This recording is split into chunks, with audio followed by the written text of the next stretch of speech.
is on the don't do list on how to ghost hunt. It appears that they live by the rule, if you look hard enough, you will find it. Why do groups like this become the ambassadors of ghost hunting? What a shame. That is from Ben Metchling about Brooke County last week. Really don't... I'm not going to say whether I agree or disagree with that. I'm just reading the email. Nick, what do you think? Well, I mean, I do understand where he's coming from about, whether or not it was disturbed. Unfortunately, I think we're missing a lot of information. If the wall was already open, why hadn't somebody noticed the bones before? There's all kinds of different questions you could ask there. I'm trying to remember what they said last week about that. Well, they said there was a hole, but they were reaching in and moving stuff around.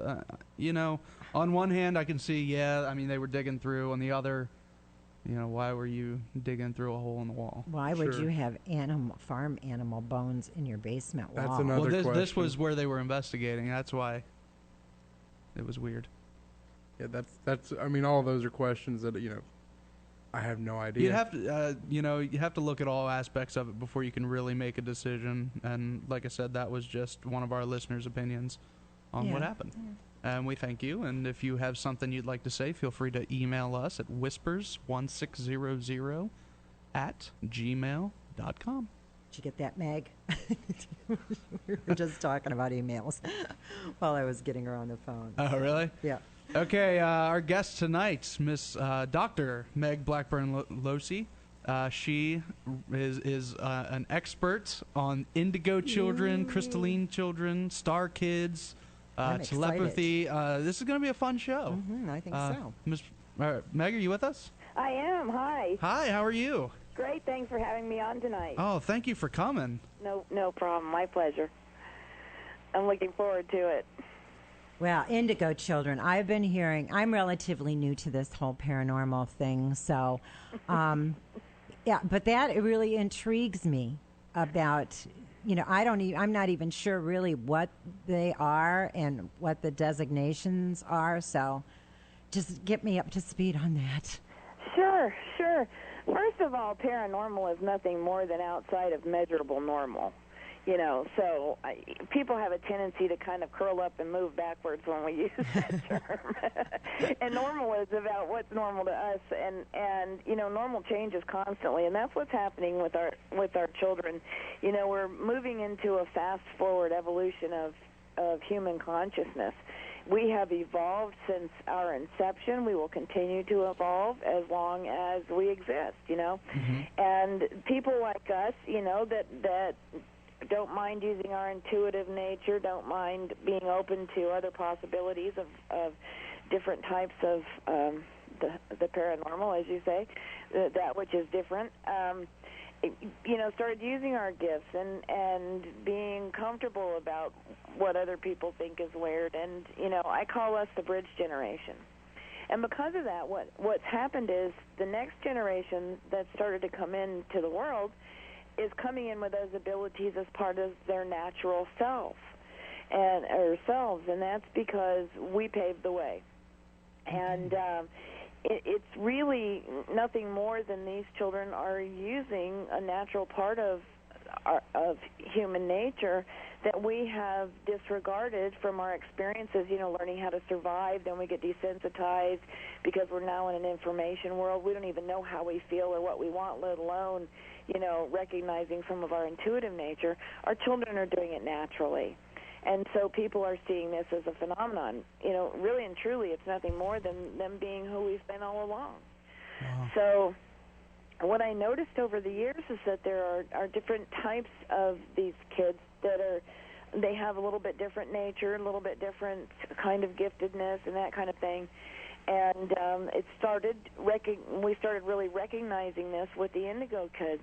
That's where the term started, with this group of kids that was born in the and they're in the 1980s really, and they're in their mid to late 20s and even into their early 30s now. Mm-hmm. And that term was coined by a woman that had something called synesthesia. And synesthesia is a kind of a crossing over of senses. I have it as well. Mine's really? Yeah. And like she could see energy, and what she saw was with certain children their energy fields were a very deep, dark indigo blue, and so she coined the term indigo children. Now, is this the same as aura?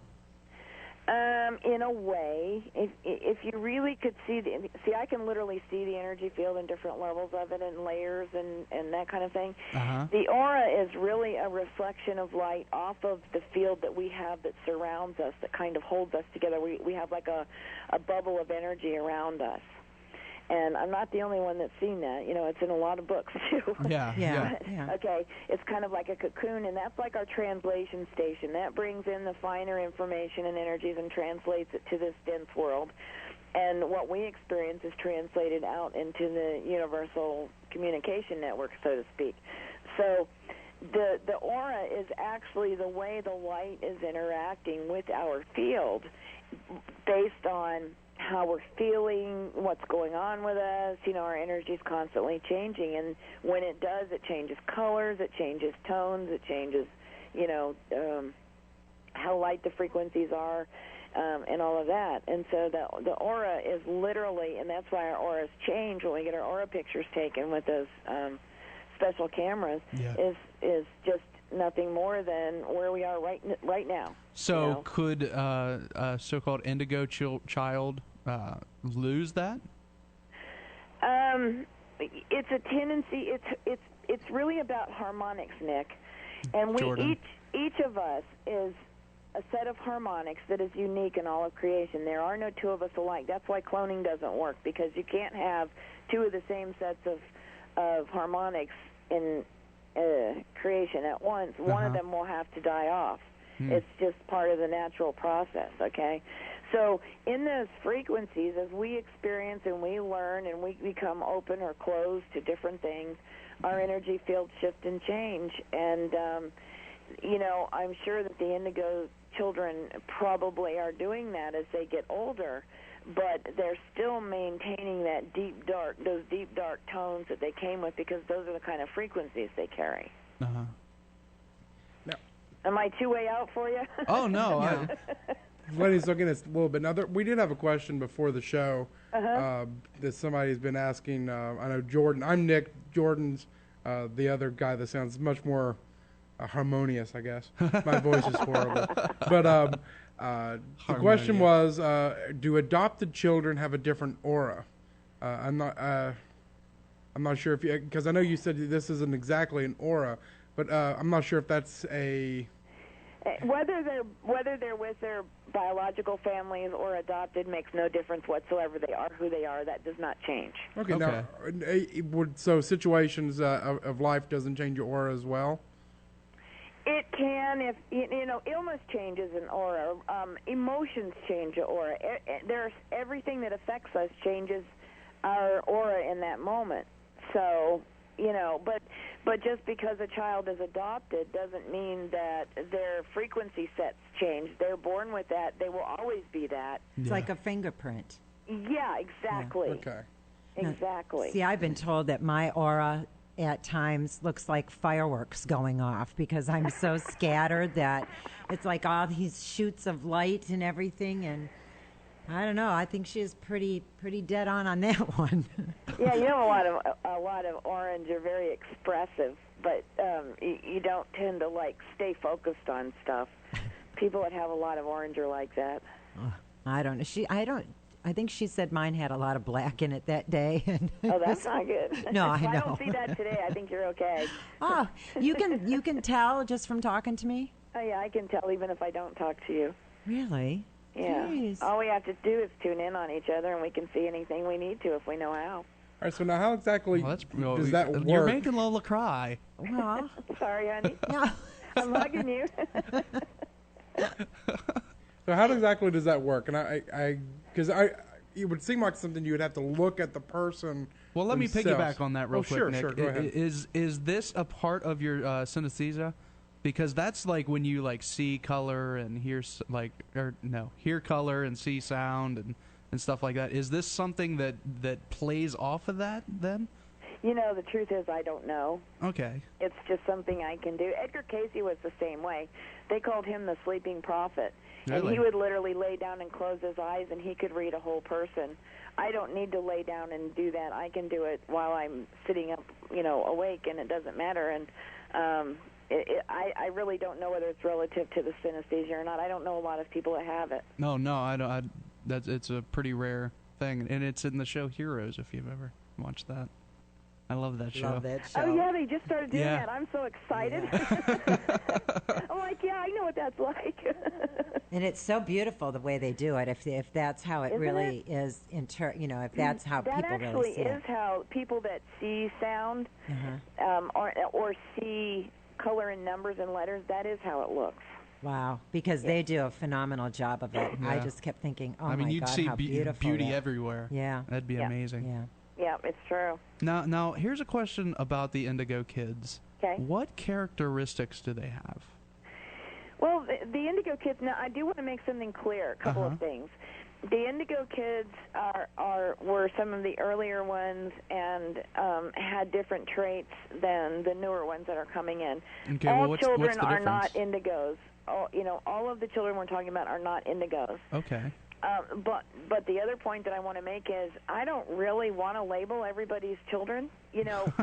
I came up with some of the terms that I use because I was trying to communicate what I was learning, what I was seeing with these kids, and I had to find language for it. When you're dealing with something this different, there isn't always vocabulary. So I came up with some terminology that we'll use throughout the show that will help you understand which children I'm talking about. But I get so many emails trying to label them, their children or themselves, and I'm not into that. It's not about that.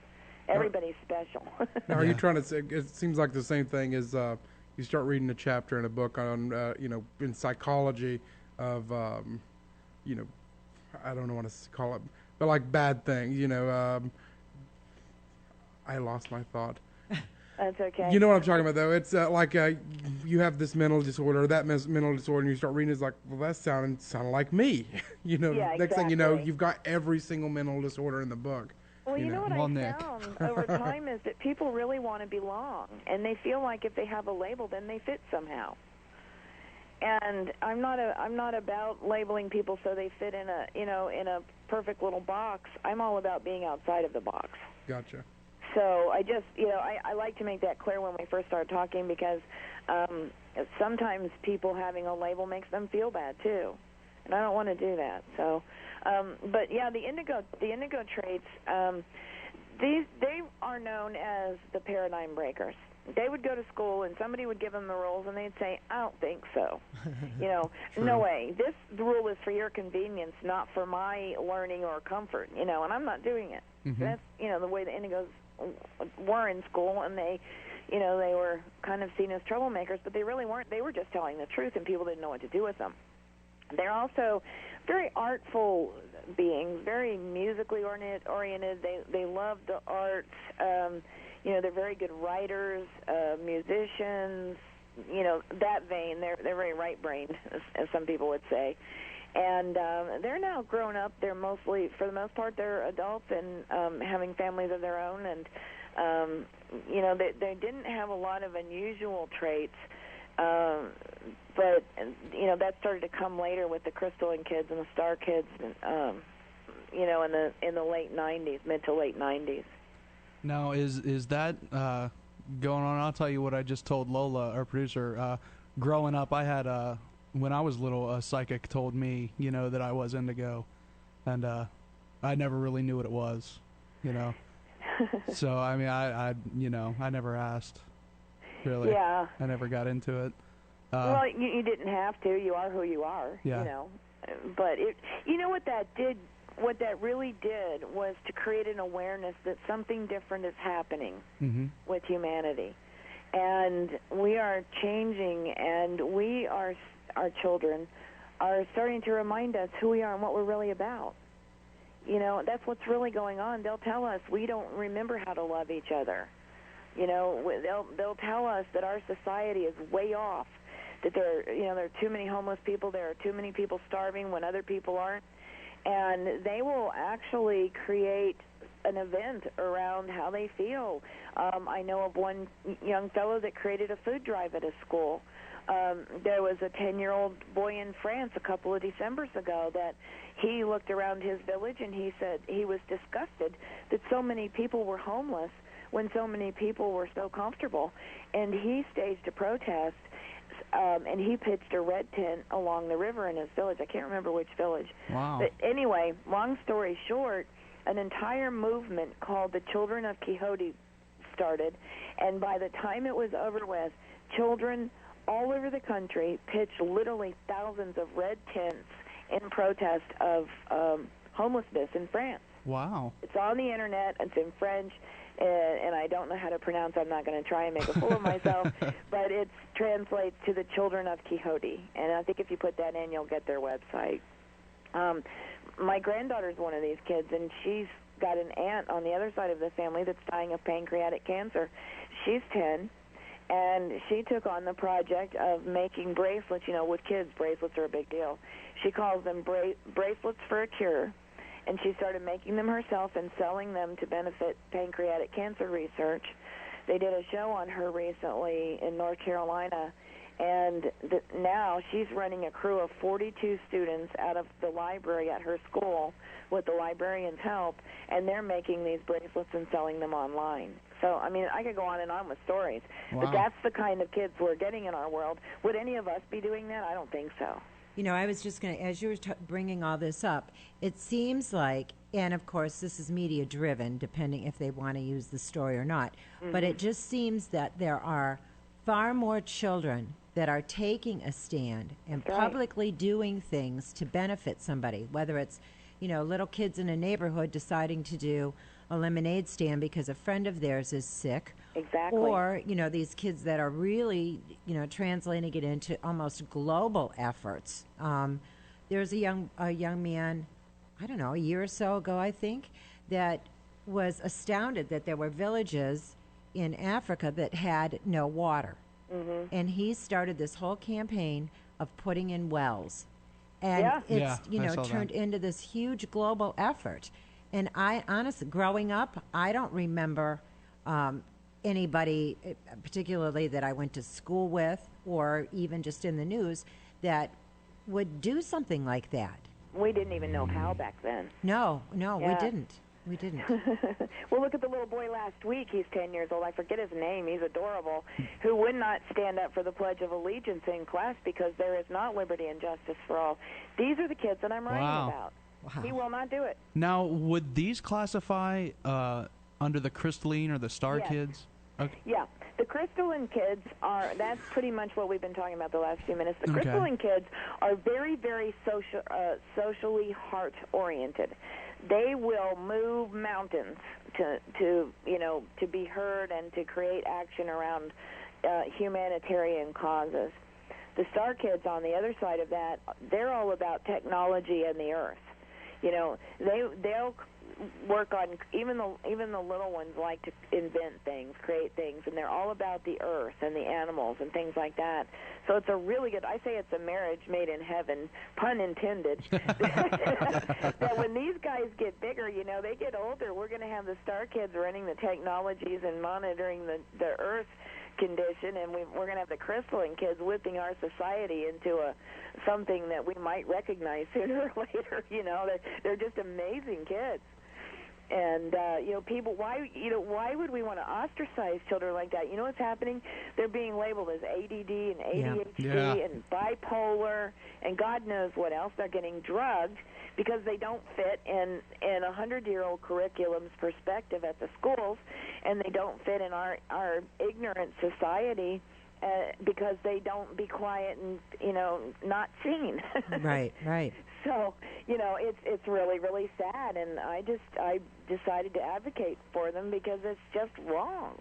You know, I wonder too if with our economic downturn and people are becoming, I think, more socially aware, at least in their own neighborhoods and groups, you know, of people that are having problems because of money and jobs and stuff, that this is falling in at the right time. I don't know whether it was some divine plan, but it's giving these kids then the opportunity to voice things and to Yep. have a different perspective, and rather than being told to sit down and shut up, I think we're paying more attention to them. Yeah, well, we have to, because they're not going to be They're not going away. quiet now. Yeah. Well, no, I do have this question though. I mean, I know we're talking about you're saying you didn't see this happening when you were kids, and I remember some of this stuff happening. But do you think this is also happening because, as a culture and society, we have the different tools to enable this kind of stuff to happen? Oh, I agree with that absolutely. I mean, you can make a national campaign all of a sudden. I mean, very quickly, whereas you really couldn't, even back almost in the 80s or 70s. I mean, that short of time ago. Well, part of the reason for that is we didn't have the communication systems we have now. Right. Yeah. We heard about something a week or a month or a year later. And, it was, we grew up in very idyllic times, and we didn't have the kind of input and real-time information and the social pressures that we have today, that our children have. Wow. Yeah, that's true. Meg, I hate to interrupt you. We're going to take a small break. Sure. If you just hang tight. You're listening to Whispers Radio, and if you would like to call in, if you got a question for the guest, it's 304-214-1600 or 1-866-514-1600 if you're out of the area. That's toll free. I'm Jordan Klein. He's Nick Queen. She's Lola Miller, and we will be right back.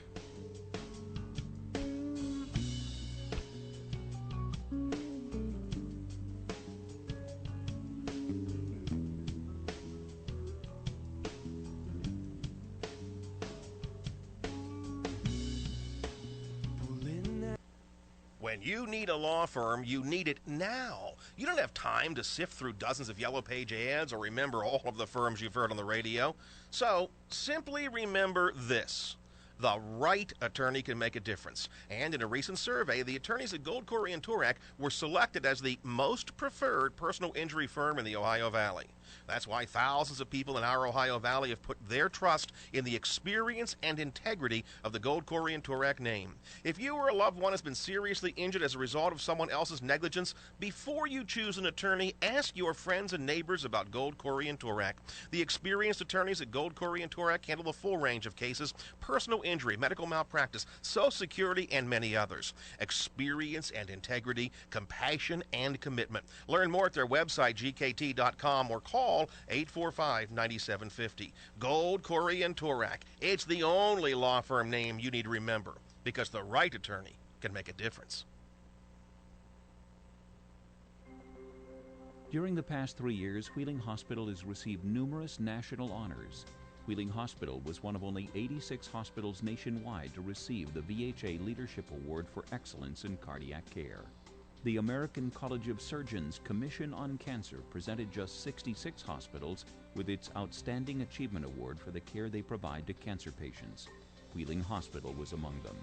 The commission also called our comprehensive cancer program impeccable. A study by the Harvard School of Public Health named Wheeling Hospital among the top 10 best hospitals in the nation for quality patient care. The Society of Chest Pain Centers certified us as a chest pain center with PCI, the very first in West Virginia. And finally, the national research firm Data Advantage named Wheeling Hospital as one of America's top 100 hospitals for the value of care it provides. Wheeling Hospital, a tradition of excellence, a legacy of caring. Want to seriously stretch your kill zone this waterfowl season? Reach for Remington Wingmaster HD. At 56% denser than steel, its tungsten bronze formula makes it the most lethal long-range load you can buy. Flat out fill your limit in fewer shots with the brand ducks hate. Now at its lowest price ever.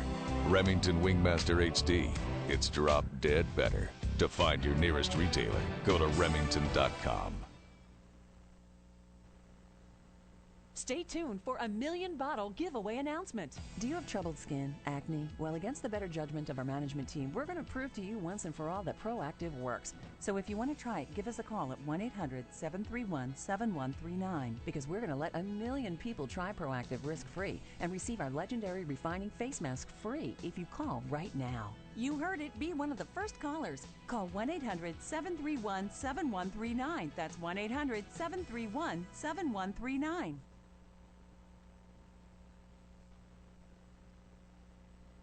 The following contains violence, mature content, and coarse language that may not be suitable for children. What the WKKX, the Valley's watchdog, bringing you the loudest, edgiest, and most informative talk radio allowed by U.S. law. Give us a call and tell us what you're thinking. Locally, 304-214-1600. Out of the area, toll free, 866-514-1600.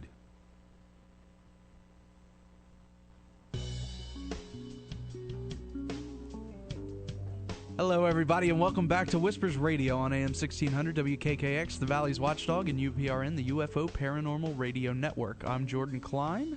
He is Nick Queen, and she is the lovely Lola Miller. We're glad you're back, and we're glad you're not hurting. I know. I'm glad you always laugh when every time we say that. I do. He says that. I do. And when I hear I forgot to use our open. That's all right. Oh, the guy say it. I say here he Monday. says it so seriously, too. The know. lovely Lola Miller. I know. I crack up. But I just, today, Monday, I sat down and looked at all this stuff and went, oh, my gosh, I don't remember what to do. Aw. It's been a while. You had a week off. Our guest today is Dr. Meg Blackburn-Losi. We are talking about indigo kids, crystalline kids, and star kids. And I guess how we need to nurture them and their abilities, which we're going to get into now. Meg, you still with us? I am. Hi. Hi, how you doing? Good. How about you? Thank you for not hanging up during the break. I was telling them during the break, I was like, I'm kind of scared to even ask her, like, what do you, if you tune in on me, what kind of aura I would have. Like, it's probably like a deep that is black. a typical reaction, man. Yeah. So what do you see when you see Nick? I'm not sitting here reading your minds, I promise. Although, are you sure? Because I just, no. Nick's mind is a scary place to Here's be. my next question. Don't think unhealthy thoughts. Yeah. Go for it. He was I was thinking. I was thinking the question. I'm sorry. Oh, I thought I smelled smoke. Yeah. Oh. Nice. Ba-dum-bum. You've just made them your friends. So could you tell what is going on with Nick's energy just by listening to him? If he asked me to, I don't make it a habit to just look at people for the sake of it. You know how many people there are in this world, and besides, it's intrusive. So I could, but I don't, and because it's not polite. It's like it's like looking at people when they're changing clothes or something. You just don't do that. So, but yes, I could if Sure, why not? Do you want to know, Nick? Sure, why not? Okay. I've always been curious. We do anyway. They're going to make you be intrusive no matter what. So no. What do you want to know? Well, what kind of, I guess, aura or whatever kind of aura? You're mostly blue. You're maybe not so much on the surface, but I tend to think you tend to be very emotional, more so than a lot of guys. You're also pretty creative, but on the same hand, you don't always like for people to know because you're a guy, and guys aren't supposed to be that sensitive, and you're very sensitive. So, I mean, that's how I see it. Oh, he's tearing up, too. Does that ring true? Yeah, I think so. Lola was over there shaking, nodding her head. Yeah, I do. Yeah, you're also very curious. You like to know about things that we don't know about. I don't really know much about you as a person, but what I see is that you're very curious, and you kind of like to ferret out things that are different and new and curious, and you want to know about them. You want to understand them. That's exactly right. If it weren't, he's the brains of this group. Yeah. I can tell you that right and now. that's the scariest thing they'll ever tell you. I talk, Lola cackles, and cackles. Thanks. And Nick is the brain. Yep. All right, I'm sorry. That's a huge diversion. All right, do me. Yeah, do Jordan. Gee, I didn't know we were doing this today. I'm sorry. We weren't going to. We don't have to. That's okay. It happens a lot. I went to visit a bunch of school kids to talk to them about energy one day, and I spent the whole afternoon reading colors for them. I mean, so what would you like to know? Same thing you did to Nick. You tend to stay a lot more private with yourself. You don't show your emotions very easily, I don't think. I think there might be some anger hidden inside of you that you haven't worked out yet. Although I don't think that you really use it on the outside so much. It's mostly how you do yourself on the inside. You've got a lot of red energy in your field, and that can be a couple of things. It can be very good, very expressive, but it can also be, emotions that you haven't dealt with, and I think it's more like that. Oh, Meg. Twist the knife. Yeah, but boy, that was... I charge extra for this. No, I'm kidding. Checks in the mail. We'll pay you when we get paid. I would work on that. I would work on just processing those emotions. There's only ever this now. Yeah. Ever. Nothing ever happens outside of now. So whatever you're carrying around with you, forget it. It's not even, useful anymore. It's good stuff. You haven't learned from it. There you go, Jordan. You've got homework to do now. Oh, now I have to leave with homework. Thanks, Meg. Okay, getting back to our kids, our children here. Now, you were saying that these star kids have amazing powers. Well, a lot of the kids do, if you want to call them powers, and Heroes is doing that for us. Mm-hmm. But, both sets of kids are very, very intuitive. Both of them are very natural healers. They understand energy. And there sometimes are anomalies that happen around them, like street lights go off and on, the TV goes on or off by itself, the computer crashes. It could be anything. They tend to affect light bulbs, electronics, things like that. But they pair off, they split off, like I said earlier, with their main focus. The crystalline kids are very people and heart-oriented. The star kids are more technology and earth-oriented, more, and the animals, too. They really love the animals. The star kids tend to be more healing with the animals than with people. But, yeah, I mean, and the things that these kids can do vary from a little bit of intuition to remembering where they came from, what their lives were before their current life, to picking their parents. To picking their parents? Yeah, they'll say they remember choosing their mom and their dad. It's amazing. And they'll describe the whole thing, what they thought about, why they picked them. Like they're sitting in an office building and they're like, I'm going to... More like they're in the light. I'm going to go to these guys, see how that is for a while. Now, what about telepathy and... Some of these kids are telepathic. In fact, some of them started contacting me several years ago in the form of orbs. I wrote about them in one of the books, in The Children of Now. And they really are talking to people telepathically. There are a bunch of people now. I have a new one that popped up a couple days ago who's talking to a friend of mine, and she calls me. I got an email from his grandmother saying he's talking to somebody and doesn't know who it is. My friend calls and says one of these kids is talking to me, and I don't know his name. And, of course, I knew who it was already. Yeah. And it happens all the time. These children are just powerful communicators, and most of the ones that speak telepathically can't speak like we do, or don't, for whatever reason. They have different health issues or other issues that keeps them from speaking normally or at all. So, wow. Autism, would that be one of the ways that they would, say being a kid diagnosed as autistic, but that may not necessarily be? Not really the autistic kids. Autism is a whole different subject. And it's caused by the environment and by certain things that were in the vaccines.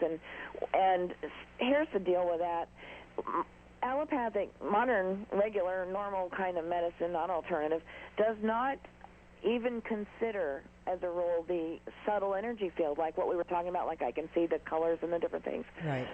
All of that is energy, and all of that is part of us. Well, the medical community doesn't consider that, and so they're using additives in the vaccine. One of the flu vaccines right now has a mercury in it. They say it's a synthetic mercury or something. Baloney. It either is or it isn't. It's going to work the same way.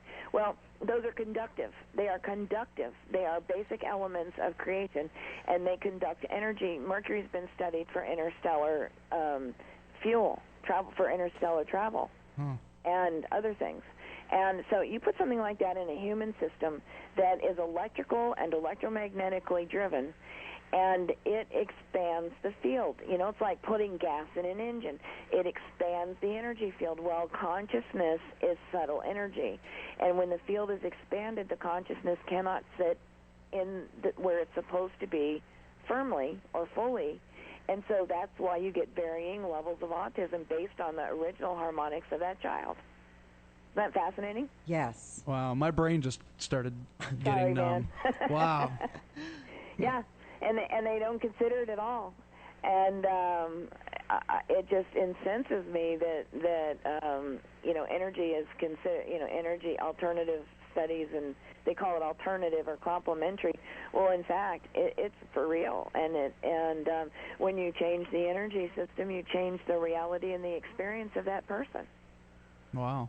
So, autism is a whole other subject, but I'm not an expert on it. I just know a lot about the energy of it. Yeah. So, and there's a whole chain reaction of events that happens when the energy field is altered like that. So, but the truth is, guys, here's the whole problem. We adults are screwed up. I mean, let's get real here. What was your first hint? You're still wondering who you are, guys. You want me to tell you? I'm playing with you, but seriously. Okay, seriously. We are still trying to be that good little girl or boy that our parents told us we needed to be, but nobody ever told us what it looked like when we got there. You know? They told us to do better, try harder, get better grades, find our life purpose, make a mark on the planet, whatever, And so basically what we came out thinking was we're never going to be good enough because we don't know how. We don't know what our purpose is, so we're a failure in life. And we spend our whole lives compensating, trying to figure out what that looks like. And sadly, for many of us, we look at our parents as the role models to change the world and everything, and they really didn't to some degree. And they didn't have a full set of tools either. Yeah. Nor did their parents or their parents before them, because we inherit all of that, and we teach our kids what we know. Yeah. And sometimes that isn't a whole lot when it comes to good life skills. Now, is this why you're saying that the crystalline children picked their parents to some extent? Okay. Some of them picked them for the challenge, because they knew they could teach their parents something, and some of them knew that they would not be a particular kind of a small group of these kids picked their parents because they knew they would be well cared for because they were going to be disabled in this life for whatever reason. They will actually tell you that. Oh, wow. And so they picked people that they knew they'd be safe with. Now, talking to these children, do they tend to have this kind of like? I know I've talked to some kids before, and it's like, my Lord, you're 100 years older than, they have that old soul kind of thing. Yes, they do. Okay. So I figured that you would say that. So, because I've talked to some kids like that. It's a cross-cultural thing. It's not just the blue-eyed kids that look up at you and melt you. It's across the globe, across cultures, and it's all about their traits, not their physical appearance. You know, while some of the blue-eyed kids are that, it's not set in stone. So I don't want you to think that just because you've got a brown-eyed, dark-haired child that they can't be a crystalline kid or one of these other ones. Of course they can. It's because it's not relative to that. It's energy. It's not physical appearance, coloring, or anything like that. Well, I know we're running out of time, and I do know you wanted to give a quick promo for. You have a couple of events coming up. One in Peru, and the other one I did not type out. Mexico. You're Mexico, so sweet. yes. Yeah, and I didn't have the email address to send you the links. So my apologies. It's okay, but I'll just go ahead and tell people where they can go directly for now, Sure. if it's okay. Part of my journey towards 2012 is creating opportunities for people to be able to experience the sacred sites all around the world. And because their energy at these sites is changing, it's really amping up. If you go, like I go regularly, so I can really tell the difference. And I've got one to Mexico coming up in December, just a few weeks, to Teotihuacan, where the pyramids of the sun and the moon are. And what I do is, when I take people to these different places, I immerse them in the local culture and rituals and traditions so that they can experience what people are doing, toward getting themselves balanced, working in these kind of energies towards 2012, and have been since we can remember. And so I've got that one coming up. And then I've got one in Peru coming up in February that's with the Incan people. I've got some friends that are Incan shamans down there, and Wow. some amazing stuff. They are going to do ceremony to reignite the solar disk, which is their most sacred object. And in the first of the 3-part series of ceremonies that will culminate on 2012 in December of 2012. And they've asked me to bring groups down, and I'm so excited. Wow, that is exciting. So we're doing that. And you can find out about these and everything else I'm doing on my website, which is www.spiritlight, that's spirit.lite.com. And there's a Meg schedule page. If you just go to that, there's a full how to register and all the itineraries and everything for both of those. What does one of those trips cost? Like if somebody wanted to go to Peru with you? Here's what I'm doing. Last March, the Peru trip was right about $4,000. I have it for $19.95 for 10 days right now because I'm working out really good deals with the people. And the Mexico trip's only $9.95. And all you got to do is get your plane tickets. We take care of pretty much everything. That's awesome. $9 and no. Yeah, right. Yeah, 'Cause I'm there if so. that's how Nick shops. And I'll hitchhike all the way down. I do want to mention your books. You have my new one is Parenting the Children of Now. Yeah, and you it's to have give the Conversations with the Children of Now, Right. The Children of Now, and Parenting the Children of Now. Right, and The Children of Now is an international bestseller, Wow. which I'm really, really thrilled about. It's Congratulations. Well, thanks. The point is, this is a cross-cultural phenomenon. It's global. It's this book's in like 19 languages now. Wow. And I didn't see it coming. Honest, I didn't. And so anyway, the Parenting the Children of Now is all about giving people the life skills we were talking about that we didn't have and our parents didn't have. And it's a really good book of tools, first of all, to get it ourselves, to get, to learn where we're deceiving ourselves and learn how to do things from a more positive perspective and maybe some healthier perceptions. And there's exercises in it that we can do to kind of reinforce what we're learning and that we can do with our kids so that we teach our kids as we learn these skills. Wow. We actually we have that linked up to our website, so you can go to whispers112409.mp3. It's a link directly to Amazon, and it'll show you the best price. You can get the new book used right now for $7.62. It shows. You. So I mean, grab it. Grab it. You are It'll be going good. to Egypt? Oh, yeah, we're doing Egypt in October of 2010. Oh. Yeah. I'm doing my best to get everybody to as many places as I can. Now Lola wants to know if you need a personal assistant. Yes. Just to follow you around and help you out. I'm afraid you're going to have to stand in line. Darn. A day late and $1 short again. Well, you've got a whole year to save up. Okay. Well, Meg, I want to thank you very much for joining us tonight. Wonderful. We're definitely going to try to have you back. It's been a lot of fun. Hopefully Jordan won't be as angry. Hopefully I won't be angry next time. I didn't mean you're No, angry. I know what you meant. Was it right? Was it true? You read my mail. Yes. Okay. You read my mail. We're not usually wrong. But thank you very My much pleasure. again. And like I said, buy the books. We got them on whispersradio.com. Light out there real easy. And her website is spiritlight.com. Thank you so much. Have a great evening. Thank you. Good night, Meg. Bye, Meg. Bye. She's a lot of fun. Wouldn't you want to go to Egypt? Yeah, I would. Just going to the pyramids and Looking here to see how much Giza. it's going to cost. Nick's already checking prices. Well, I know. Let's see here. Print itinerary. Make a payment. There we go. Pricing. Lola, True. it's not that much really. How much is that? 5,900.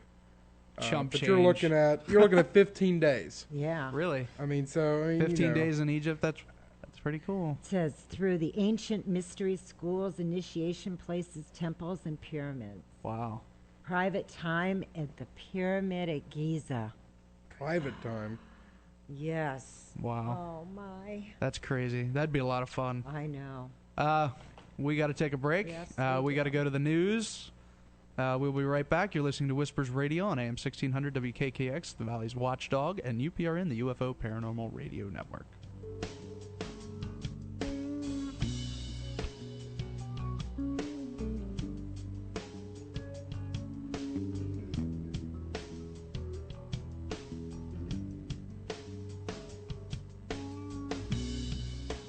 Pulling out at first dawn's light. Gotta free my mind, get you out of sight.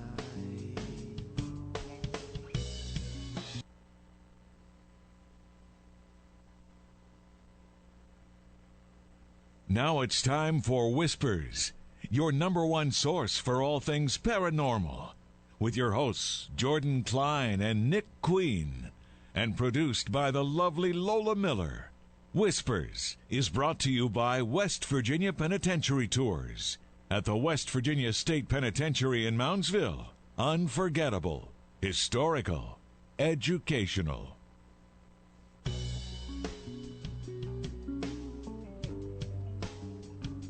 Hello, everybody, and welcome to hour number 2 of Whispers Radio. Two. It is 7:09 p.m. 54 degrees outside here in downtown Wheeling. Give us a call, 304-214-1600. If you're out of the area, 1-866-514-1600. I'm Jordan Klein. He's Nick Queen, and she is the lovely Lola Miller. She giggles every time. I do. I don't know if it's an evil laugh, like, haha, I have them fooled. I don't know. I cackle, right? I don't know. Who said that? I don't know. Who said you cackle? I don't know. I think it was you're defending yourself about the anger issues. About my anger issues that I have. It happens. Uh-huh. All right, Jordan's going to be the serial killer of us. That's why Nick called me the serial killer on the chat room. Oh, nice. That was my deep anger was I was a serial killer. So of course, he's first. Like pluck the wings off of flies and things like that when you were little. He did. Oh. Now we're gonna have PETA calling us. Yes, we will. Thanks. As long as we get some advertising, I don't care. Yeah, we're in the media. Call us. Nick, you want to introduce our next guest? Oh, Dr. I know. Dr. Bob Thiel is one of the world's foremost authorities on the events likely to occur in the months leading up to and after December 21st, 2012. We'll be talking to him about that. You're with us, Dr. Thiel. Hi, thank you for having me. Thank you. Thanks for coming. So 2012, we've actually talked. You're the third person we've talked to, and every single person we've talked to has a different take on this. Now you've done a lot more of the research side of the what's going to happen. That's the first question I have to start with. You mean precisely in 2012 itself? Well, I mean, I'm going to guess that most likely it's not going to be everything's fine on December 20th, and the next thing you know, we wake up and the world is in a cataclysmic explosion. Is it going to be like the movie? Yeah, there you go. The movie accurately portrays an interpretation of the Mayan prophecies. Really? However, there's no way that's going to happen. Oh. But the movie gets it right. I've heard some people say this idea about the world ending on December 21st, 2012 by the Mayans was just a gringo invention. And that's absolutely not true. There's absolutely positively, and it's on page 17 or 19 of my book, a Mayan prophecy that says when the Mayan calendar ends, that the God will bring about a deluge, which will be the end of the world. So that's from the 16th century. So some might argue that wasn't an original ancient Mayan, but that is a centuries-old prophecy that when they learned how to write, that they wrote down that says the world will end in a flood December 21st, 2012. So the Sony is correct that there is a Mayan prophecy that says that. Now, I don't believe that's going to happen for lots of reasons, but that Sony was not off base by basing a movie on a Mayan prediction, because there is a Mayan prediction that says that. Wow. Now, why exactly do you feel that's not going to happen? Well, lots of reasons. First of all, I didn't read you the rest of it. The rest of the prophecy says, then the Lord Jesus Christ will come and reign, et cetera, et cetera. Okay, well, the ancient Mayans never heard of Jesus Christ. So they only heard of Christ once the Spanish missionaries were there. And therefore, this particular prophecy that is specific to the world ending in a flood obviously was influenced by other factors other than the original Mayan calendar. Okay, because otherwise there's no reason they would be talking about Jesus Christ. Uh-huh. And secondly, the primary book that we learn about Jesus Christ is the Bible. And the Bible in the book of Genesis says the God that they're talking about will not destroy the world again by a flood. So it's sort of a contradictory prophecy, if you will. So but that is the clearest one from the Mayans that say the world will end in a flood. Now, if you've seen the movie, you saw fire coming supposed to be from heaven, but in this case it looked like it was from Yellowstone Park blowing up. But the Mayan prophecies, once they started to write, did talk about the earth being on fire and heaven on fire. Really? Again, this is after the Spaniards came. Now, there's some ancient Mayan literature. This is before they could write, where they wrote pictures and drawings and that kind of thing. And one of them shows a picture of water coming out of the mouth of a serpent, and that's also in my book. And this water goes over a male figure and a female figure. So some have said that therefore the ancient Mayans were predicting the world will end in a flood. Others have said, well, the male figure is black, and the female figure is wearing a black skirt, and since black might be representative of evil, that perhaps what this picture is portraying is that instead of the world ending at some point in time, that the world will be cleansed of evil and then good things will happen. Now, as far-fetched as that might sound, if you look at most of the 2012 books that are popular on the market, they actually are written by people mostly of the New Age persuasion who believe that after the Mayan calendar ends, there's a type of galactic alignment and human beings are going to be nicer and a golden age of peace is going to come. So there's a lot of people who believe that. So between now and 2012, you're going to have some people who believe the world is going to end, others who think all these prophecies are nonsense, and others who think that the world is going to become a nicer place. And then, way out in another field, you have me.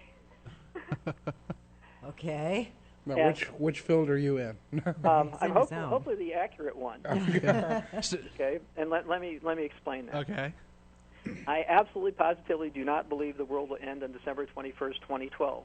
Okay. That does not mean we could not have solar flares. It does not mean we could not have earthquakes.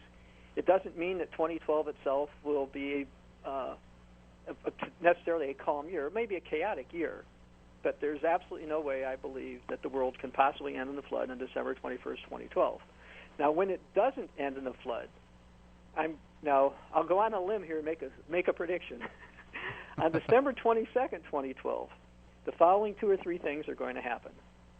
One, some people are going to go on and say, all these prophets are wrong, all these talking heads that we've seen on television, Discovery Channel, History Channel, Sci-Fi, and some of the mainstream channels, who've talked about destruction happened in 2012, they were all wrong. Therefore, all these experts are wrong. Therefore, all prophecies are wrong. So people are going to say that. They're going to be wrong about that, but someone's going to go out and say that. Now, people associated with the New Age movement are going to say that they were right, that the Mayan predictions were not about the world ending in a flood, but instead of evil starting to be ended, and that we are going to essentially evolve to the next level, and the age of Aquarius will start to be coming, and peace is going to reign on the planet, and all human beings are all going to get along. Great. So people are going to say that. Others are going to be confused by all that. And in my view, what's going to actually happen is that we are at the verge of catastrophe when people keep saying everything is going to be good. Because I think the real, most serious problems are going to happen after 2012, most likely 2014, 15, 16, maybe 2013. And because of all the hype associated with 2012, a lot of people are going to discount this and say, look, we got all hyped up about 2012. The world didn't end. Therefore, all these other predictions and prophecies are nonsense. and nobody should pay attention to It's them. kind of like a Y2K thing. Exactly. Exactly. And speaking of the Y2K thing, I remember that, and I remember this one website, and this is like 3 weeks after Y2K, and this website was saying, no, everything with Y2K is still happening. It's just we're not reporting all of it, and this is happening, and you'll all see. And, of course, we all saw nothing. That's all right. My best friend's dad tried to sell his house and move into a little, like a sect to be safe from Y2K. Right. Yeah, I know people did that, and I had a relative who called me up in December, and he said, I bought some food for Y2K, but I ate it. This is in December of 99. Oops. He says, well, what do you think I should do? I said, well, I don't know if anything's going to happen or not. I said, but, if you go to the grocery store and you buy some canned food like you did before, if nothing happens, you can eat it. So he did. So that was his Y2K preparations, and Y2K didn't happen, and he just had bought food a little bit early. So he got to continue eating his food. That's exactly right. And so that's the advice you're giving everybody now. You can buy the food and you can just eat it if it doesn't. Well. I mean, is it bad to think that maybe we should celebrate Christmas a couple days early? That year. Because I'm kind of selfish, and I may still want my gifts. Presents, I want to enjoy some gifts for a couple days before, Well, you can declare any day the day for you to celebrate and have gifts. I mean, if you want to do that. He tries so hard. If only my family would think that too. Yeah, and if you want to use the end of the Mayan calendar as a reason to pick that date, I mean, you do whatever you wish. But anyway, having said all that, the reality, though, is a lot of predictions are coming to pass. For example, since my book came out, I got my book around the 6th of September, I think. 8 world events that line up with the predictions in the book have actually come to pass. Really? Absolutely. Like what? Such as? Well, I'll give you some such as's, but I also will preface this a little bit. Okay. All right. My book, for example, says that the U.S. dollar will no longer be the world's reserve currency. All right? Yes. On the 7th of September, the Wall Street Journal reported that the United Nations Committee on Finance or whatever they are reported that the United States dollar should be dropped as a world's reserve currency. Yep. Now, you can say, okay, well, that's fine. That doesn't prove that you were right. But I'm just saying how that lines up with my book. Now, I'll give you a second one. My book specifically says that the Vatican is going to compromise in order to get as many Protestants and Eastern Orthodox to become part of their church. Now, it does not make a specific prediction about the Anglicans as opposed to the Presbyterians. I don't go into that kind of depth. Yeah. But on October 20th, in an unprecedented move, the Vatican announced that it'll take the Anglicans. They can keep their rituals, most of them. They can keep their ceremonies. They can go to the same places. They can even keep the priests, and the priests can be married as long as they'll align with Rome, and they get to do that. Now, I think that one I hadn't heard of. Wow. What? I hadn't heard of that. Oh, yes. That was a major announcement from the Vatican, October 20th. As a matter of fact, this weekend, last Saturday, the Archbishop of Canterbury, Rowan Williams, went and met with the Pope because the Pope hadn't told him they were going to make that announcement. And Rowan Williams basically said that he is not going to personally suggest that all of his people become Catholic, but he thinks somehow they'll be able to work some details out in the future. But this was a major announcement. At least one major congregation in the UK has already said they're going to become Catholic. They're expecting that the Catholics will probably get quite a few priests from this. They won't get bishops because the Catholics announced that they wouldn't compromise on that point. The bishops couldn't be married. But this was a Vatican announcement, and it's really been rocking them mostly over in England, even though it should affect us in the United States, because in the United States, the Episcopalians are basically American Anglicans. Yeah. And so they're allowed to come as well. And so that is a significant event. Nothing like that has happened, for as far as I know, ever. Wow. And that happened, again, since the book came out. So you're 2 for 2 here. Well, I'm going to get even better on that. Well, let's hear it. Allow me. Okay. Now, while my book doesn't talk about the Lisbon Treaty over in Europe, my book absolutely positively says that a European power will rise up and a superstate will be in Europe.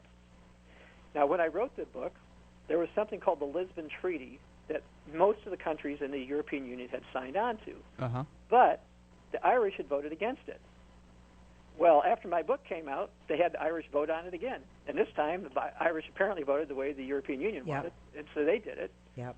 Furthermore, on November 3rd, there was one holdout, and that was a gentleman by the name of Václav Klaus, who is the president of the Czech Republic, and also kind of an interim EU president. But he's a Eurosceptic. He's absolutely not in favor of the European Union going forward. Yeah. So nobody knew if he'd sign it. Well, his court, the Constitutional Court, I think is what it's called in the Czech Republic. That's an American translation, so that might not be quite right.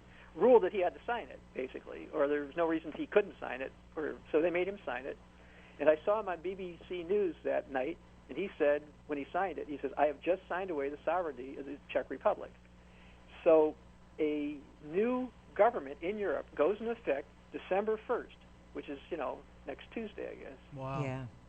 And unlike the old European Union, which was a confederation of 27 states or countries that didn't have to listen to each other, under this new program, and I may have had some of the details wrong, but I think it's 65% of the countries representing at least 55% of the population of the European Union vote for something, then everybody has to accept it. Yep. So we no longer have a situation where Europe is just like this is fun to be part of the EU because we don't have to do what they say and we get benefits if we want them. Kind of like NATO. Well, NATO's another subject, but a bit more like the United States when we had the colonies and then we adopted the Constitution. Or like under the Articles Confederation? Yes. Okay. So we now have a situation in Europe where we actually have a European power. They're actually going to have a diplomatic corps. So a lot of these little countries who don't necessarily have ambassadors in all the countries, they won't need them because now there'll be a European representative probably in all the countries. And last Thursday, they announced the president of the European Union, this guy by the name of Herman Van Rompuy, and then the foreign minister, who's actually the one with all the power, is actually a woman. Her name is Catherine. I think it's Ashton, and she's supposed to have most of the power as the foreign minister because she's got the biggest budget or whatever. So, and those two officially, I guess, take office next Tuesday, and so we now actually have a president of a European empire. Now, the other thing my book said, Chapter 8, which talks about President Obama, specifically it says he's going to encourage this union.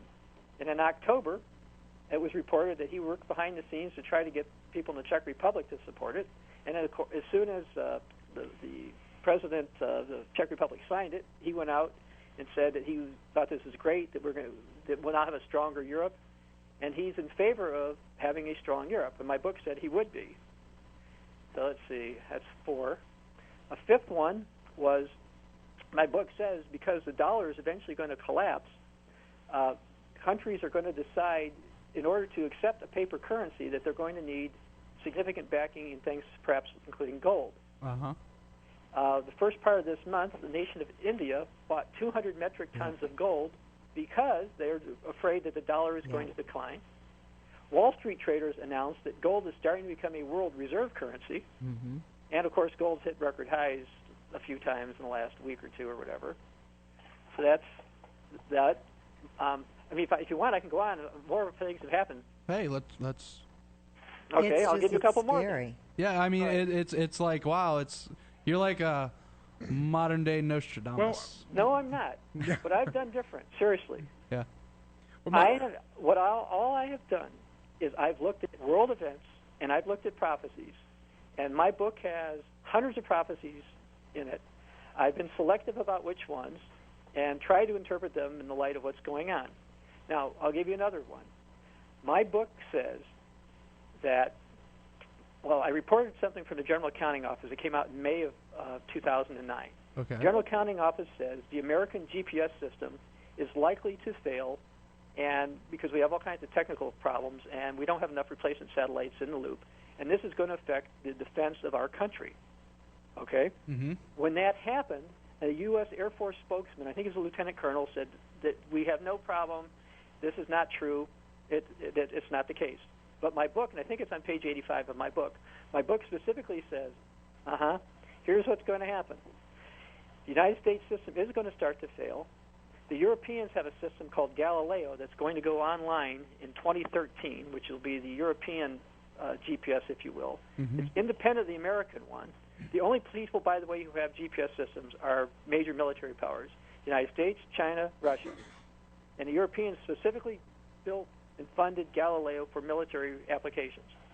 And that's not some off-media comment. I mean, it was documented. That's why they voted for it. And it was reported in May that the U.S. may have to rely on Galileo for part of its defense. Wow. Now, and November 10th of this month, Aviation Week had an interview with the general in charge of the U.S. Strategic Air Command. And unlike that lieutenant colonel who indicated people like me were wrong back in May when I wrote this part of my book, yeah, the general says the U.S. has a major satellite problem. We don't have enough satellites. If we don't do some real prioritizing very soon, we are going to have a gap in our satellite coverage.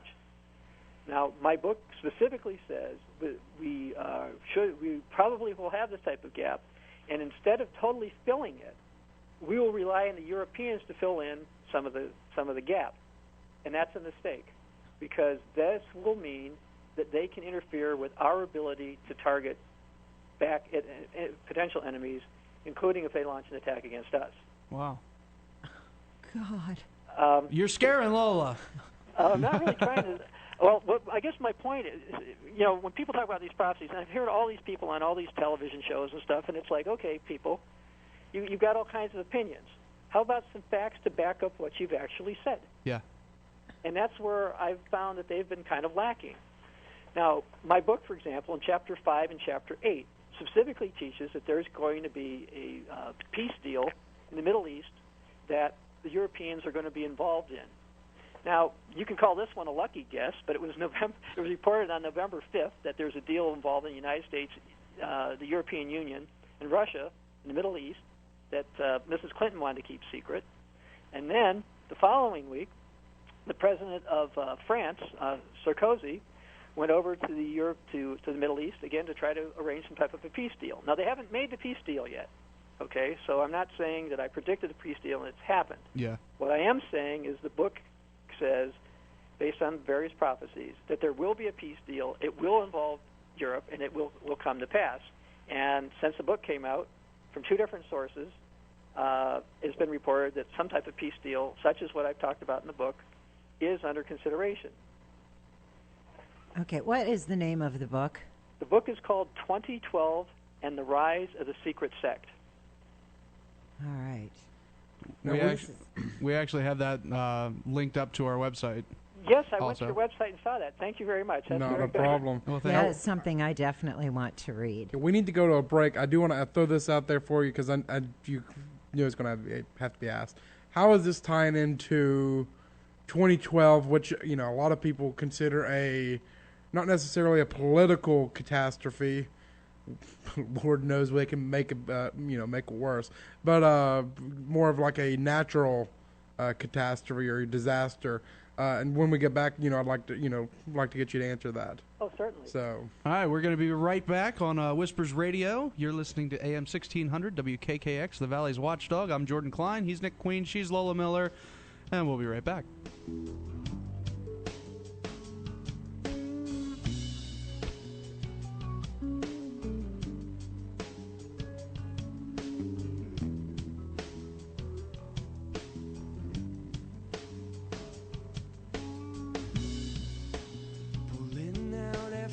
Dawn's light. Gotta free my mind, get you out of sight.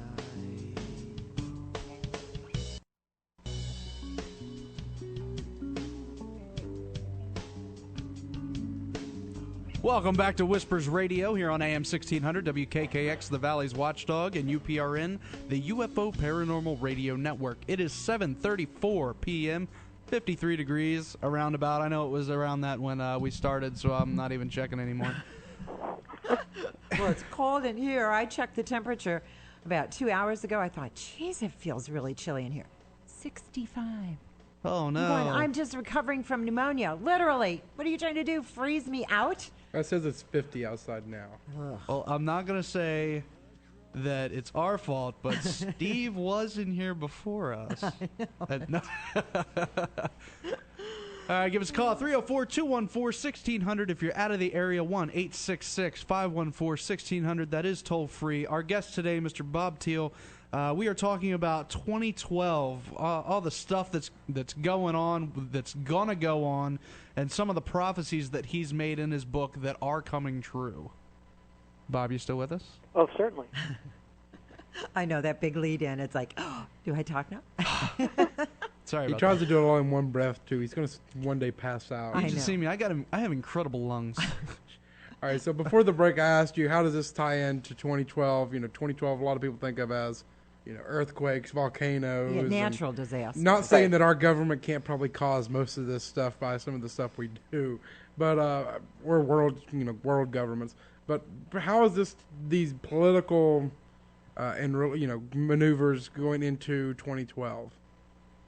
Well, you want me to talk about natural disasters or political? Well, how are the political disasters Okay, the tying political into? one is the easiest one. Sure, go ahead. Okay, and I'll tell you why. It's a slightly long story, but I'll try to keep it brief.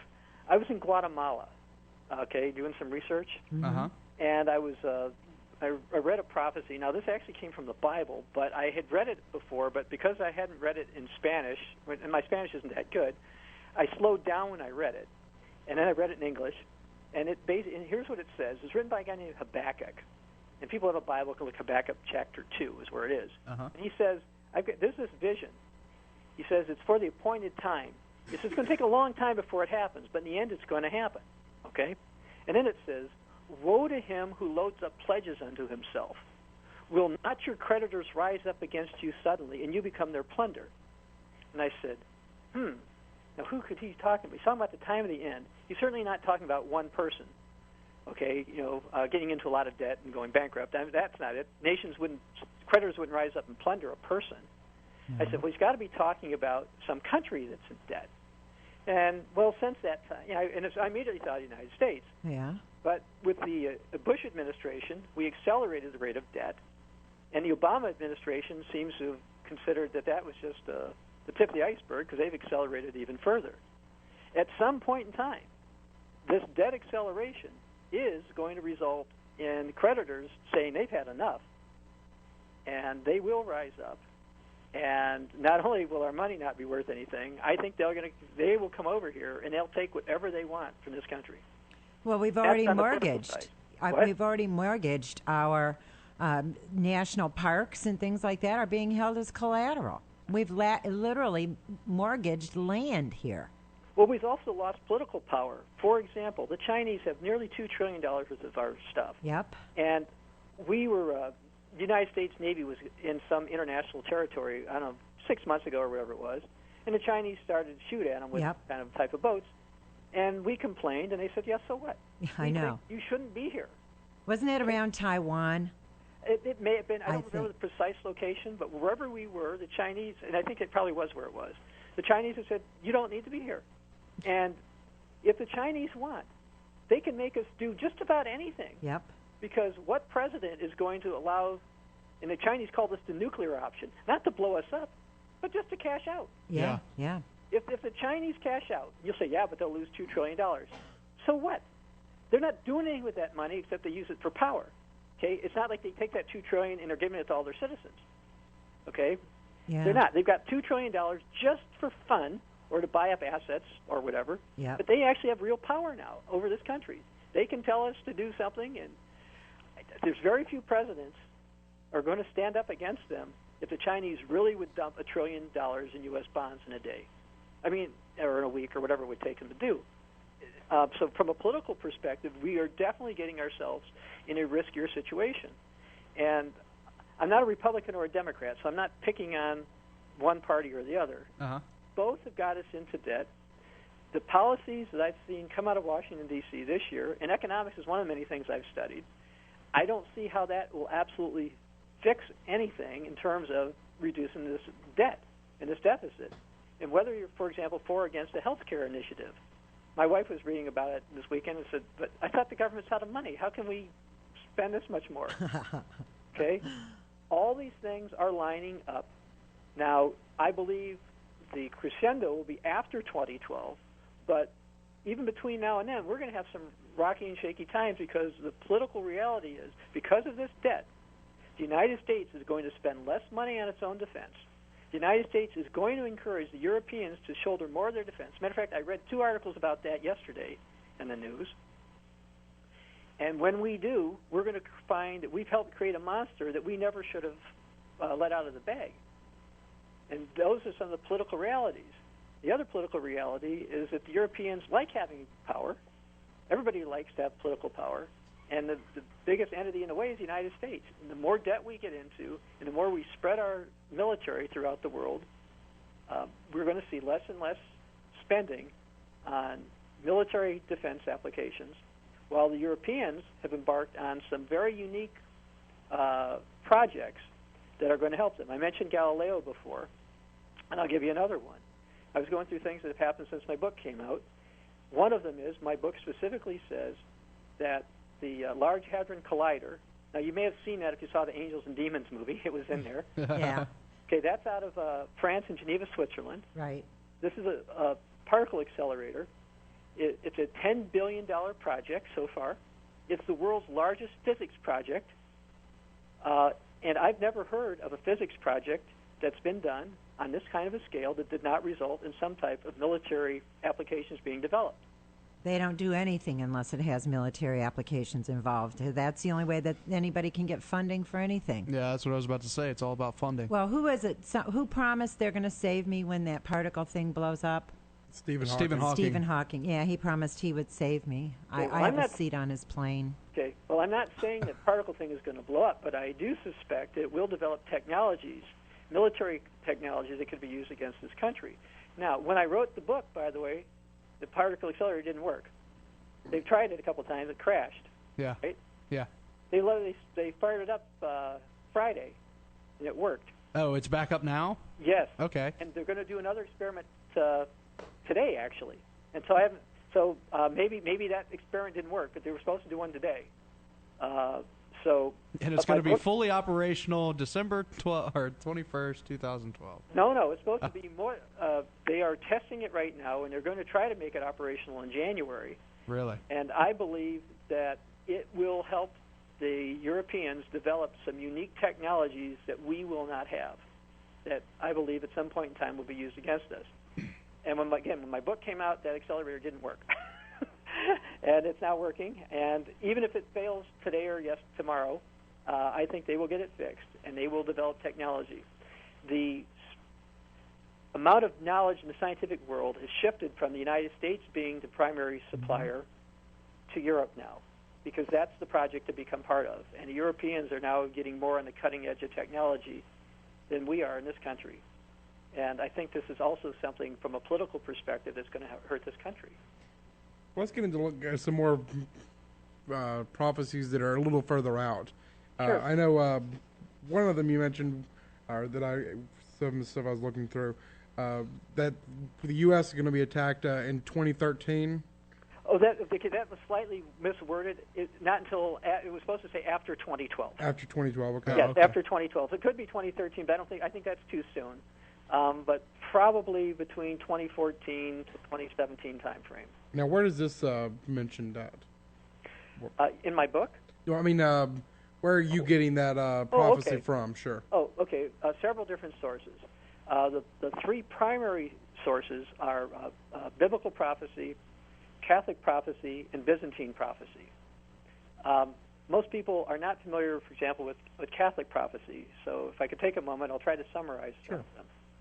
Over the last 1800 years, Catholic mystics have risen up with a variety of prophecies that basically say the following: that toward the time of the end, Catholics are not going to be real faithful in their religion. According to these mystics, this is going to upset God, and God will therefore punish the Catholics, specifically those in Europe, with civil unrest. They say things like Paris will probably be destroyed, some cities in Germany will probably be destroyed, maybe even Rome itself will be attacked or destroyed. And this will lead to a military leader rising up in Europe. And this particular leader will establish a new order within Catholicism. In other words, he's going to change the Catholic religion. He's going to offend some of the clergy who are Catholic because they're not going to like the changes.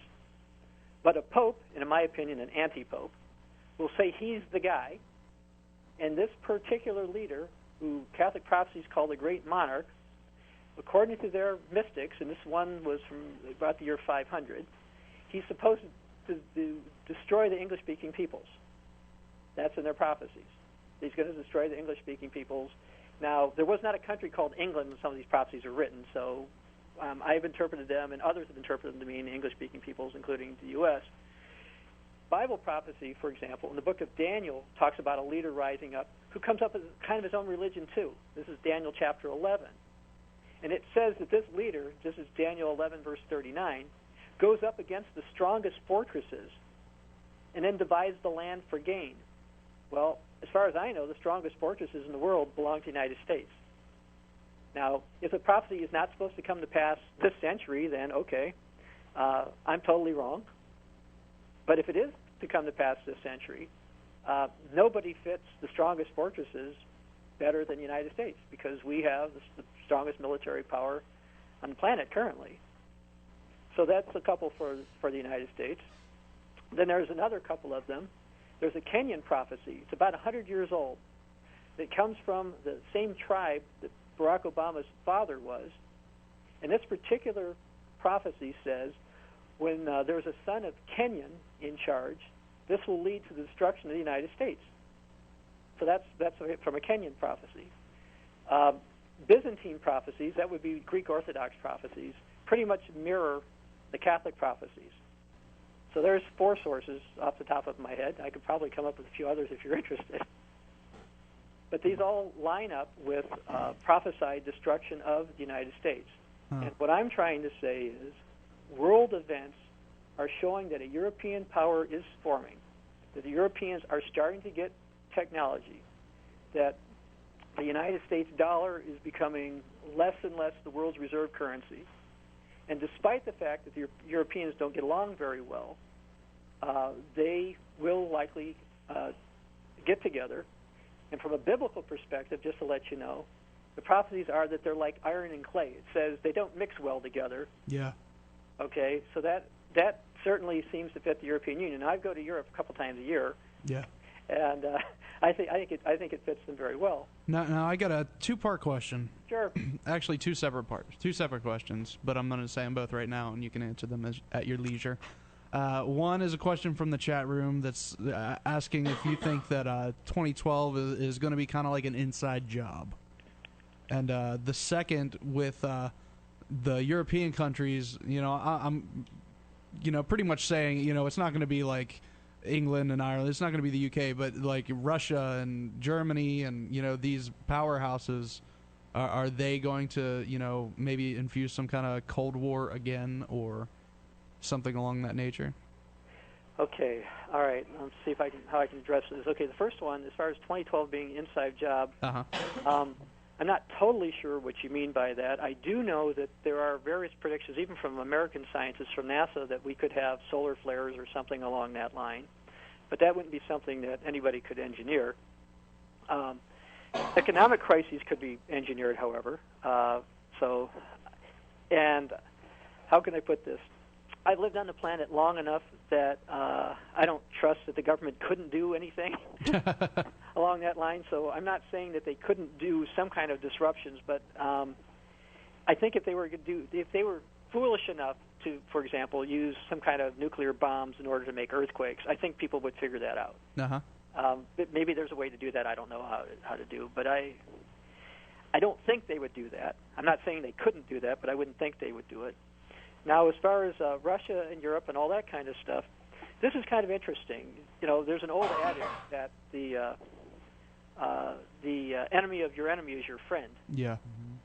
And while Germany and Russia, 2 countries that you mentioned, don't always see eye to eye on a lot of things, I've read various other reports, that, for example, that the Russians want to line up with the Chinese, the Indians, and the Brazilians because they think no matter what, that they won't be allowed into the essentially white boy European club. Mm-hmm. Okay, I read that from an Indian writer about 2 years ago. So the Russians, Chinese, and Indians, and even perhaps some people from Latin America are looking for their own little group. But right now, the biggest power in the bloc is still the United States.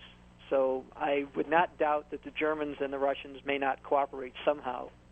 But ultimately, I think the Russians, my book actually specifically says that the Russians and the Chinese will turn on the Europeans. And what's interesting about that, not only is there biblical prophecies that say that, there are Catholic prophecies that say that, and there are even Russian predictions that say the same thing. Mm. So that's the other thing, that when I was putting this book together and I was finding these predictions from various sources, I was surprised, for example, that the Chinese seem to be looking for a leader that in Western world we'd call the Antichrist. They actually have a prophecy from the Tang Dynasty, which is the 8th century, that says, beautiful people come from the West. China, Japan, and Korea now have peace. China now has a saint, but he's not a very good person. Well, why would the Chinese, who don't have saints, have a saint who wouldn't be a good person? Well, that sounds an awful lot like the Western Antichrist concept. So there's actually Chinese prophecies where they seem to be looking forward to some strange religious leader rising up from Europe. Huh. So one of the things when I was putting this book together, I was really astounded to find so many predictions that really did line up. And there are some predictions that I'm sure I don't have in my book that are they're discounted.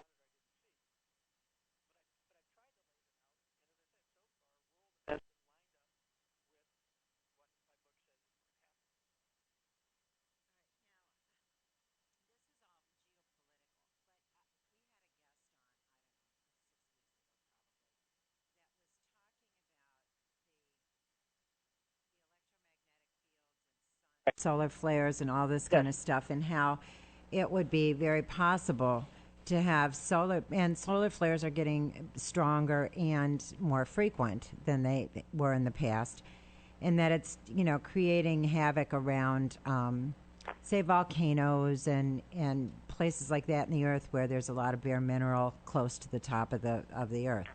And would it be outside the realm of possibility then to have actually a physical problem, say almost a cataclysmic event, that would say, well, our power grid in this country particularly is antiquated and can't service the country as it is. So we have something that, like a huge solar flare, that would cause this electromagnetic field to develop and blow up essentially our electrical grid, and then the political take over and use that catastrophe as a way of manipulating then the way that our country would respond and the rest of the world would respond to something like this. Okay, well, it's sort of a two-part question, so let me address both parts. Okay. The first is pages 27 to 30 of my book talk about this the solar flare concept and the knocking out of the power. It is certainly possible. As a matter of fact, my book cites a NASA report, a report from the National Academy of Sciences, as well as Russian scientists, who all say that can happen.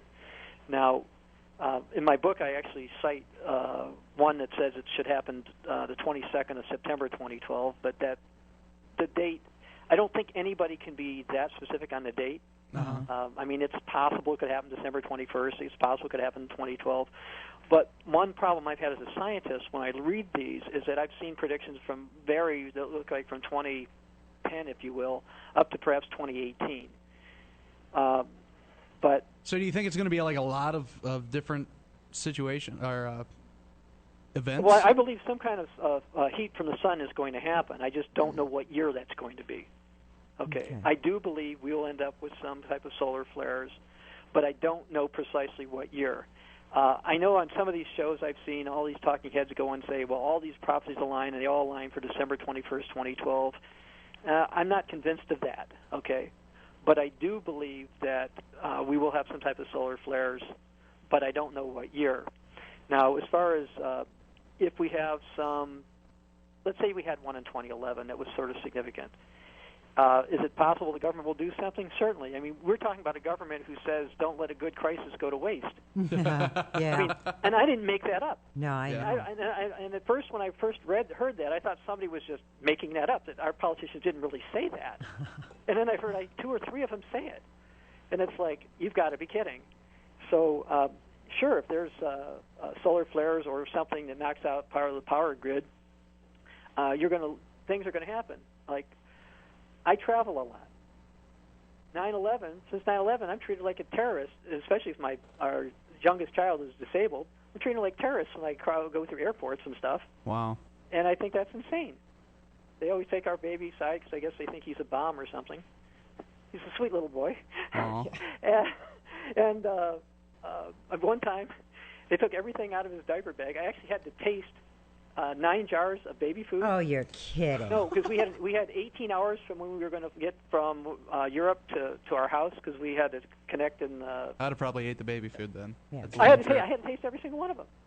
And then all the screenings and stuff they did with my baby. But my point is, they put a lot of strange rules down because of the terrorism thing. Yeah. Any phone call you make outside the country, you no longer have freedom. They have the right to tap it. Yeah. Your email, they think they have the right to do.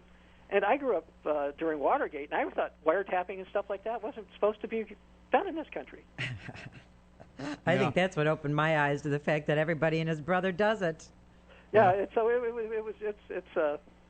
it's really something. I knew a guy who wrote I don't know if you saw the movie Astronaut Farmer, but I know one of the writers. And in the movie, they were asking if it was illegal for this guy to build his own rocket. And the lawyer comes back and says, well, according to the Patriot Act, if they say it's illegal, it's illegal. And, what kind of law is that? If the government just decides arbitrarily you can't do something, it kind of gets rid of freedom. So to answer your question, certainly if there's a crisis, our government has shown a willingness to ignore constitutional protections and to institute all kinds of things that I'm surprised and disappointed about. Yeah. Well, Dr. Bob Thiel, I want to thank you. We are out of time for your time. I want to thank you for coming on and sharing with us your story. And like I said before, we have your book linked up to our website, whispersradio.com, so that our listeners can just click on there. It's to Amazon. Nick's been using a new thing, so it shows the used price and the buy new price. So you can get the best deal on buying your book and get some of these sold. Oh, thank you very much. I hope I answered your questions for you. Yes, I want to. There's a whole lot more questions, but we've just run out of time, actually. Lola's writing a book of questions for you. I am. All right. Well, you can always, if you want me back in the future, we can talk about some other ones. I'm sure we'll be. Yeah, I'm sure we will have you back, sir. I'm convinced more world events are going to line up with the book soon. Yeah, and as they happen, feel free to send us an email so we can discuss them. All right. Well, thank you very much. Thank you, Bob Thiel. And the book is 2012 and the Rise of the Secret Sect. Thank you, sir. Thank you. It's on Kindle, so I think I'm going to go grab it. Is it? Yes. See, now that's why I don't like Kindle. Why? Because you get to read it, but we don't. You don't because reading. I had my Kindle now. I could have been like, well, 1 second here, and let me grab it, and then. Yeah. Well, it says you're on. Yeah, so, I'm sorry, Lola. You're just gonna have to get a Kindle, also. Ain't no way, Jay. Nope. I would love when I first saw them on Oprah. I did look and see because she was offering a special discount. If you bought it that day, you got money off and all this kind of stuff. But just for that very reason, I trade books with too many people, and that's so difficult. Then can you now if I had a Kindle and you've got a Kindle, Nick, can you give he can't even pass it from Kindle to Kindle. Which it would be cool. If you've bought the book, you should have the right to send it to whoever you want to send it to. And the thing is, a lot of the publishers are going to they. Well, that's like music downloading. Yeah, they don't like no different. Yeah, the publishers do not like the idea of people being able to pass books along. The secondhand, yeah. Well, if you share books same thing out there, with like PSP just came out with something called a PSP Go, which is pretty much it doesn't have anything where you can actually insert a disc into it. Yeah. That way, you can only buy the game onto it, and it'll save it on the hard drive, and then you can, switch out your games. Well, that way it kills the aftermarket or secondhand market. They're wanting to kill that. That's what you buy a book or you buy a CD, it's yours. You should have the right to give it to someone else to use or to read, or I just, this one owner only thing bothers me. All right, if anybody out there likes sharing books and wants to share some books with Lola, give us an email, whispers1600 at gmail.com, and we'll set you up my house with the Lola Book Club. Oh, because God. she is a sharer. Oh my gosh, you make it sound like it's a bad thing. And she's a sharer. What she needs to be is a one of those blogger, because she hasn't touched that that's blog right. I since haven't. August. Oh my God, you even know the date? Yeah, August 20th. Oh my gosh. But that's cool. Yeah, it's the only one you At wrote. 11. No, I wrote 3. She beat me. All right, that's all the time we got for Yeah. today. Tune in next week, same bat time, same bat channel for another amazing show. I'm Jordan Klein. He's Nick Queen. She's Lola Miller. Have a wonderful Thanksgiving, everyone. Have a wonderful Thanksgiving. I thought he said of Jordan Klein for a second. Another great show of Jordan Klein. No, Nick and Lola. Oh, you're going to catch my inside anger. Yes. Until next week, everybody, don't be afraid. Only believe.